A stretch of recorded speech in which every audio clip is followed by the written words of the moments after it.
നമസ്കാരം. 27 കോടി രൂപ ലാഭമുണ്ടെന്ന് സാബുവും ജേക്കബ് അവകാശപ്പെടുന്ന 2020 ഭരിക്കുന്ന കിഴക്കമ്പലം പഞ്ചായത്തിന് മുറ്റത്താണ് ഞാൻ നിൽക്കുന്നത്. സത്യത്തിൽ ഇവിടെ എന്തെങ്കിലും വികസനങ്ങൾ സാബുവും ജേക്കബ് നടത്തിയിട്ടുണ്ടോ? സാബുവും ജേക്കബ് പറയുന്നതൊക്കെ നുണയാണോ? ഇതൊക്കെ നമ്മളൊന്ന് പരിശോധിക്കുകയാണ്. ആദ്യം തന്നെ നമുക്ക് ഈ പഞ്ചായത്തിനോട് ചേർന്നുള്ള വെറ്റിനറി ഹോസ്പിറ്റൽ ഒന്ന് നമുക്കൊന്ന് കാണാം. പഞ്ചായത്തും ഈ വെറ്റിനറി ഹോസ്പിറ്റലും തമ്മിൽ ഏകദേശം വെറും 20 മീറ്റർ മാത്രമാണ് അകലമുള്ളത്. എന്തായാലും ഈ ഹോസ്പിറ്റലിന്റെ നിലവിലെ അവസ്ഥ നമുക്കൊന്ന് പരിശോധിക്കാം. അതായത് നമുക്ക് നിലവിലിവിടെ കാണാം, മഴ പെയ്യുമ്പോൾ ഏകദേശം ചോർന്നൊലിക്കുന്ന നിലയിൽ എപ്പോൾ വേണമെങ്കിലും തകർന്നു വീഴാവുന്ന രീതിയിലാണ് നിലവിൽ ഈ വെറ്റിനറി ഹോസ്പിറ്റൽ ഉള്ളത്. ഇതിന്റെ പുറത്തുനിന്നുള്ള നമുക്ക് ദൃശ്യങ്ങളൊക്കെ വളരെ വ്യക്തമായി തന്നെ കാണാൻ സാധിക്കും. നോക്കൂ, കോൺക്രീറ്റുകളൊക്കെ മൊത്തത്തിൽ പൊട്ടിപ്പൊളിഞ്ഞ് നമുക്ക് കമ്പികളൊക്കെ കാണാം, തുരുമ്പെടുത്ത കമ്പികളൊക്കെ നമുക്ക് നിലവിൽ കാണാം ഇവിടെ. മാത്രമല്ല ഇവിടെ ഉള്ള ഡോക്ടർ അടക്കമുള്ള ആളുകളൊക്കെ മഴ പെയ്യുമ്പോൾ പൊതുവെ പുറത്തിറങ്ങി നിൽക്കുന്ന ഒരു സാഹചര്യം കൂടി നിലവിലൂടെ ഉണ്ട്. ഇത് 24 മണിക്കൂറും പ്രവർത്തിക്കുന്ന ഒരു വെറ്റിനറി ഹോസ്പിറ്റലാണ് എന്നാണ് നമുക്ക് ഇവിടെ വന്നപ്പോൾ അറിയാൻ സാധിക്കുന്നത്. നിലവിൽ ഇതാണ് സ്റ്റോർ റൂം.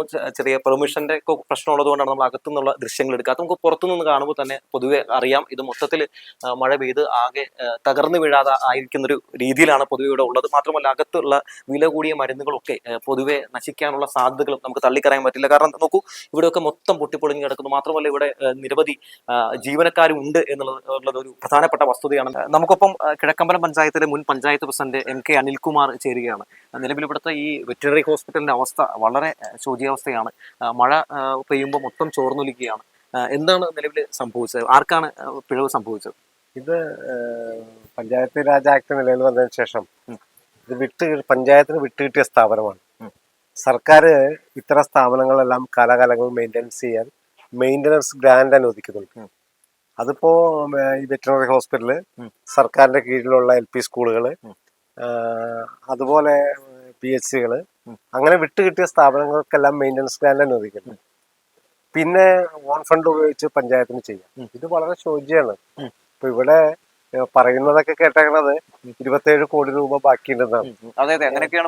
കേട്ടിരിക്കുന്നത്. സത്യം എന്താണെന്ന് അറിയില്ല.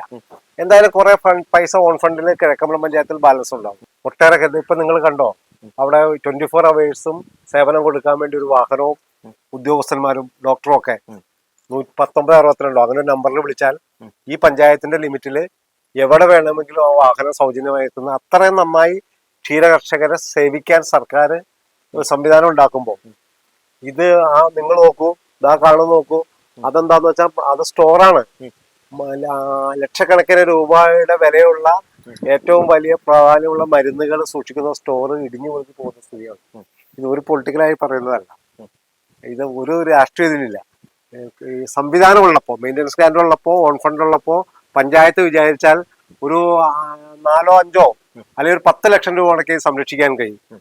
ഈ പഞ്ചായത്തിനോട് ചേർന്ന് കിടക്കുന്ന ഈ സംവിധാനം ഈ പ്രദേശത്തെ ഏറ്റവും സാധാരണക്കാരായ ആളുകൾക്ക് പ്രയോജനപ്പെടുന്ന സംവിധാനത്തോട് മുഖം തിരിച്ചു നിൽക്കുന്ന ഒരു പഞ്ചായത്ത് ഭരണസമിതിയാണ് ഉള്ളത്. എന്നാൽ ഈ വിഷയത്തിൽ ഉടനെ തന്നെ ഒരു പരിഹാരം കാണേണ്ടതുണ്ട്, കണ്ടെത്തേണ്ടതുണ്ട്. കാരണം വളരെ ആവശ്യവും അനിവാര്യവുമായിട്ടുള്ള ഒരു പ്രശ്നം തന്നെയാണ്, പരിഹരിക്കപ്പെടേണ്ട ഒരു വിഷയം തന്നെയാണ്. കാരണം നമുക്ക് ഇവിടെ നോക്കുമ്പോൾ തന്നെ ഇതിന്റെ ഏറ്റവും അപകടകരമായിട്ടുള്ള അവസ്ഥ നോക്കൂ, മുകളിലൊക്കെ മൊത്തത്തിൽ കോൺക്രീറ്റ് ഒക്കെ പൊട്ടി ഇരിക്കുന്ന സാഹചര്യമുണ്ട്, കമ്പി പുറത്തു വന്നിരിക്കുന്ന സാഹചര്യമുണ്ട്, പല രീതിയിലും ഭിത്തിയൊക്കെ പൊട്ടിയിരിക്കുന്ന സാഹചര്യമുണ്ട്.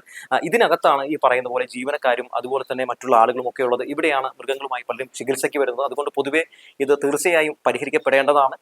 പരിഹരിക്കാം എന്ന വെറുതെ ഒരു വാക്കിൽ ഒതുക്കിയത് കൊണ്ടായില്ല.